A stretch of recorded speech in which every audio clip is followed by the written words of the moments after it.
akhirnya EV pertama dari Pro 2 dah pun sampai. EV pertama ni dipanggil sebagai Pro 2 QVE dan guna rekaan yang menarik dan juga nampak moden. Jadi macam biasa, aku nak share 4 perkara yang korang kena tahu pasal QVE. Here we go. Pertama, Pro 2 QVE ini dihasilkan dan dibangunkan sepenuhnya dekat Malaysia. Kira EV ni boleh digelar sebagai homegrown. Projek EV ni bermula pada tahun 2023 dengan kos pembangunan mencapai sehingga 800 juta ringgit Malaysia.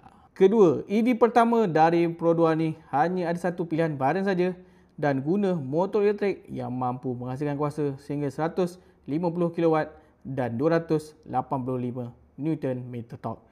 QV ni boleh tahan laju juga dengan 0 ke 100 hanya ambil masa 79 saat dan kelajuan maksimum QV ini adalah 165 km per jam. Ketiga, Pro 2 QV ini guna teknologi bateri lithium iron phosphate dengan kapasiti 52.5 kWh yang boleh bergerak sejauh 378 km WLTP. Sokong pengecasan pantas DC 66 kW dan AC 6.6 kW. Cas dari 30 sampai ke 80 hanya dalam masa 30 minit je. Guna DC sajalah tapi.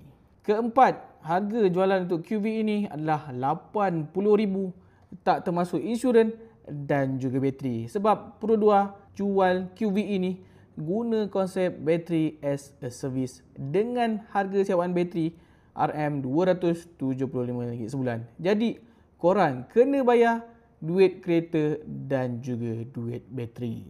Jadi itu dia 4 perkara yang korang kena tahu pasal EV pertama dari Pro 2 iaitu QVE. Apa pendapat korang dengan Pro 2 QVE ni? Cuba komen dekat bawah.